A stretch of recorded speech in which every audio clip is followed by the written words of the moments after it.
Hello everyone, this is doctor Shadwali and welcome to wellness on my plate. आज हम लोग बात करेंगे कि मसल ग्रोथ, जो मैंने पिछली वीडियो में इंट्रोडक्शन के लिए बोला था कि मसल ग्रोथ के लिए जो भी फूड खाते हैं वो मेंटल हेल्थ आपकी कैसे अफेक्ट करते हैं। So we will see in details today. Sorry for my drawing, I know I need to take art lessons. तो ये actually just a representation of the body कि मसल्स जब भी हम लोग बढ़ाने के लिए जो भी फूड खाते हैं तो वह पहले मसल बनने की भी प्रोसेस हम लोग बॉडी में एग्जैक्टली क्या होती है, जब भी वो अंडरस्टैंड करेंगे तभी वो आस्पेक्ट आपको समझ आएगा कि पहले खाना खाने के बाद हमारा ये पहला धातु रेडी होता है जो कि बॉडी में वाटर एलिमेंट क्रिएट करता है। इट इज़ रस धातु, लिम्फ बोलो या फिर लिक्विड्स में भी जो भी बॉडी में चीज़ें हो रही है that is under comes under the रस धातु। Then comes your blood. तो इससे हमारा सेकेंड धातु बन रहा है दैट इज रक्त। जो ब्लड और ब्लड के रिलेटेड जो भी उसके बाय प्रोडक्ट्स हैं, तो बाय प्रोडक्ट्स लाइक स्किन आ सकता है। फिर आपका जो मांस धातु है उसके स्नायु इज द उपधातु दैट इज यूर एक्चुअली उसका बाय प्रोडक्ट है। मेद का मतलब जो फैट उससे जो बन रहा है, तो फैट का स्वेद निकलता है दैट इज योर स्वेटिंग। अस्थि का जो है वो दंत और केश। Okay, so and so on. So ये इसके बाय प्रोडक्ट्स भी है। I am not going in too much into details because today's topic is the मांस धातु and your muscles and basically the mental health. तो जो third वाला धातु है जो मांस धातु है, तो हम लोग जब भी वो सिर्फ टिपिकली वहाँ पे हम लोग जब भी कॉन्सेंट्रेट कर रहे हैं कि यही हमारा धातु अगर बढ़े तो ऑटोमेटिकली दीज अदर थिंग्स जो फर्दर बॉडी की प्रोसेस होनी है, जहाँ पे फैट बनना है, अस्थि बनने, आपके बोन्स बनने हैं, आगे जाके जो मज्जा धातु मतलब आपकी जो सीएनएस ब्रेन के सिस्टम है, बोन मैरोज है जो बनने वाले हैं, शुक्र धातु जो है, इवन आपके स्पर्म्स एंड ओवम जो भी बनने वाले हैं, तो वो प्रोसेस आपकी थोड़ी सी अफेक्ट होती है और बहुत हद तक अफेक्ट होती है। और जब भी आप मांस धातु बढ़ाने की कोशिश करते हैं, जब ये पंप अप होने वाला होता है, तो व्हाट एग्जैक्टली हैपन्स इज आपकी एसिड लेवल जो है बॉडी में बढ़ जाती है।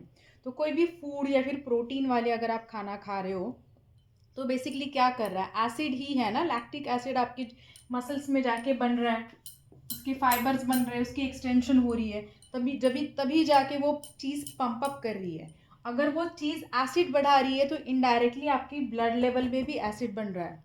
ब्लड लेवल में एसिड बन रहा है तो बहुत बारी देखोगे जो लोग बहुत मसल्स इंक्रीज करते हैं या फिर जो भी प्रोटीन्स या फिर इंजेक्शंस भी लेते हैं, उनकी some most of the time 90% of the cases बाद में जाके हार्ट के लिए या फिर इवन आपकी बीपी भी इशू, आई मीन हाइपरटेंशन का भी उन लोगों में इशू आता है बिकॉज एसिड लेवल ब्लड की इतनी बढ़ गई है।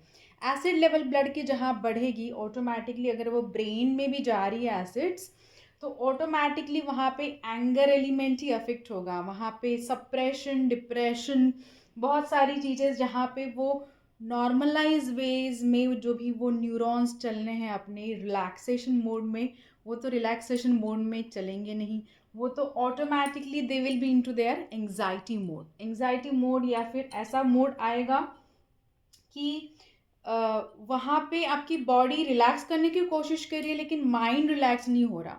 आपको नींद आनी थोड़ी सी कम हो जाएगी, तो आपकी body always in alert mode पे ही है। अगर बॉडी मेरी अलर्ट मोड पे है तो मैं इनडायरेक्टली क्या सिग्नल दे रही हूँ मेरे माइंड को कि मेरी बॉडी को कुछ तो धोखा है, something, some protection is always needed. So mind always will be into that anxiety mode and indirectly your body also now will be into the anxiety. तो वो वैसा वैसा वो दुष्ट चक्र तो चलता ही रहेगा।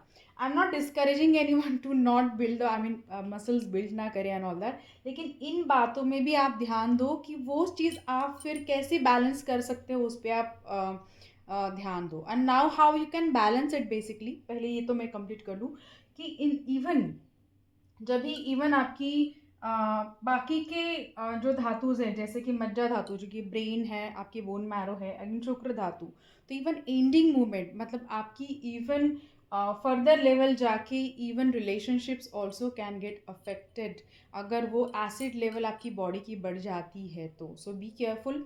और उन चीज़ों में इवन क्या होता है कि आपका इवन अस्थि अस्थि में भी अगर वो एसिड लेवल थोड़ी सी मात्रा बढ़ गई तो पोरोसिटी ऑफ दी इवन आपकी जो आपकी बोन्स है वो बढ़ जाती है। तो अगर इवन अस्थि भी विकृति होगी तो केश विकृति आएगी, दंत विकृति आएगी, रूट कैनाल, हेयर लॉस हो जाएगा। बहुत बारी देखोगे जो बहुत मसल्स बिल्ड करते हैं उनमें हेयर की क्वालिटी थोड़ी सी कम रहती है, बहुत बारी बाल्डनेस भी आती है।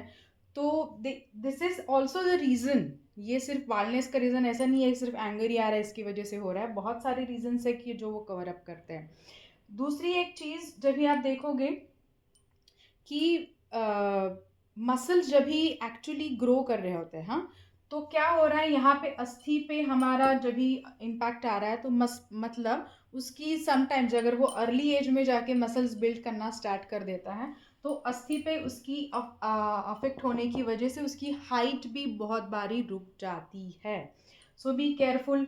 मसल्स बढ़ रहा है इसलिए फैट कम हो गया, फैट कम हो गया इसलिए इसकी वजह से जो मसल्स में रुक्षता आएगी, सॉफ्टनेस जो था, इवन जॉइंट्स में भी जो सॉफ्टनेस था वो भी जॉइंट का सॉफ्टनेस भी रिड्यूस्ड हो गया।